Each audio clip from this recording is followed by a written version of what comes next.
Saudara-saudara terkasih, selamat jumpa di channel Inspirasi Hidup dan salam sejahtera untuk Anda semua. Hari ini channel Inspirasi Hidup menyapa Anda dengan tema gagal paham dengan dasar inspirasi Injil Matius tentang kisah sengsara Yesus. Hari ini 5 April 2020, Gereja Universal merayakan Minggu Palma, di mana umat menggunakan daun-daun palma sebagai simbol untuk menyambut Tuhan Yesus memasuki kota suci Yerusalem sebagai Raja. Dalam kisah sengsara Yesus ini, Matius secara khusus menonjolkan permuliaan Yesus sebagai Raja Israel, yang justru terjadi dalam penghinaan dan penyaliban. Dalam kisah prosesi Yesus memasuki Yerusalem, Matius telah memaklumkan Yesus sebagai Raja Israel. Selanjutnya dalam kisah-kisah seperti pengadilan Yesus oleh Mahkamah Agama, kisah pengadilan Yesus oleh Pilatus, kisah pengolok-olokan Yesus oleh para serdadu, kisah penyaliban, dan kisah kematian Yesus, Matius terus-menerus memaklumkan Yesus sebagai Raja orang Yahudi. Bahkan tulisan yang terpasang pada salib Yesus pun yang sebetulnya dimaksudkan sebagai penghinaan dengan lantang memaklumkan inilah Yesus Raja orang Yahudi. Saudara-saudara yang terkasih, arti gagal paham adalah orang yang memiliki keyakinan atau pikiran yang salah karena bertentangan dengan asas-asas kebenaran dan dibangun atas unsur yang tidak berdasarkan logika, tetapi berdasarkan prasangka dan curiga. Gagal paham tentang perutusan Yesus sebagai Raja dan Penyelamat dunia menjadi momok bagi orang-orang Yahudi untuk menyalibkan Dia.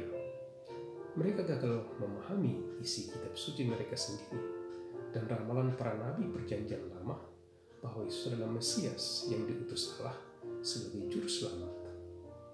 Mereka gagal memahami mujizat-mujizat dan perbuatan-perbuatan baik Yesus selama 3 tahun bagi mereka. Mereka gagal menjadi orang Israel sejati karena tidak memahami rencana penyelamatan Allah. Gagal paham orang-orang Yahudi tentang siapa Yesus ini, dewasa ini pun masih banyak kita temukan dalam masyarakat kita, dalam pemerintahan, dalam agama, hukum, dan peradilan. Siapa yang kuat, dia yang menang. Siapa yang banyak uang, dia yang dibenarkan. Yang salah bisa benar, dan yang benar bisa salah. Kejahatan-kejahatan ini terjadi karena manusia salah menggunakan otoritas dari fungsi dan tujuan negara, agama, dan hukum. Tujuan negara adalah mensejahterakan warga negaranya. Tujuan agama adalah cinta damai, dan tujuan hukum adalah untuk kebenaran dan keadilan. Sama seperti orang-orang Yahudi yang membunuh Yesus, segala bentuk kejahatan, penindasan, kekerasan, dan manipulasi terjadi karena kedekilan hati manusia, karena egoisme dan kesombongan manusia. Manusia merasa takut karena zona aman mereka akan terganggu, takut karena posisi dan kekuasaan mereka terusik, takut karena kejahatan mereka terbongkar, takut karena topeng mereka akan dibuka, takut karena ambisi mereka gagal. Ambisi adalah sumber segala kemaksiatan dan kejahatan manusia. Itu karena mereka sesungguhnya gagal paham tentang arti panggilan dan komitmen atas pilihan hidup mereka. Mereka gagal paham atas tugas dan posisi mereka. Karena itu mereka membenci, memusuhi, menekan, menindas, menista, menghina, dan menganiaya sesama. Apakah kita termasuk juga dalam kelompok mereka itu? Beberapa bulan ini dunia sedang sibuk membahas tentang virus corona. Virus corona yang bernama asli novel coronavirus adalah penyakit yang menyebabkan infeksi di jaringan paru-paru yang membuat orang sulit bernafas. Kata corona sendiri berasal dari crown atau mahkota. Itu karena virus corona itu berbentuk mahkota waktu dilihat memakai mikroskop.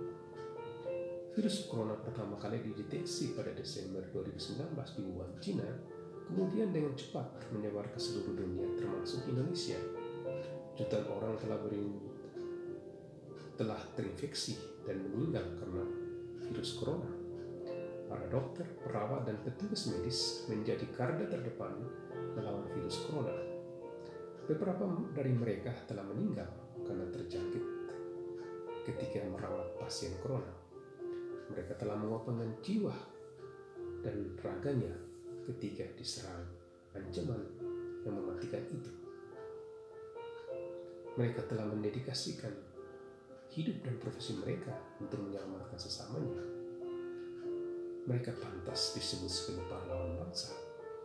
Mereka adalah malaikat tanpa sayap.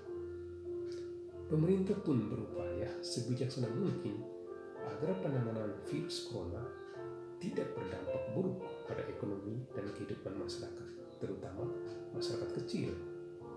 Akan tetapi, pengabdian mulia mereka dicoreng oleh oknum-oknum yang tidak senang dengan pemerintahan Joko Widodo. Teriakan lockdown di mana-mana. Teriakan ini bahkan dipolitisasi banyak orang. Tetapi Jokowi bersikap tegas, meski banyak orang memaksa untuk lockdown. Karena lockdown bisa berakibat fatal bagi masyarakat kecil, para pekerja harian yang bekerja untuk rezeki hari ini dan besok belum tahu. Lockdown barangkali tidak berpengaruh bagi kalangan menengah yang mungkin tidak perlu berpikir bagaimana bisa mendapatkan makanan untuk hari ini dan besok. Karena itu mereka tidak menunjukkan rasa simpati dan bela rasa. Tapi sadarlah bahwa ketika Anda merasa lapar, orang lain juga merasa membutuhkan makanan. Maka Jokowi memilih untuk tidak lockdown. Pilihan Presiden Jokowi memang memihak rakyat kecil. Namun sang presiden, orang nomor 1 RI ini, harus menuai penghinaan dan cercaan yang bertubi-tubi sampai berimpas pada keluarganya. Jokowi tahu komitmennya bahwa ia dipilih oleh rakyat dan untuk rakyat.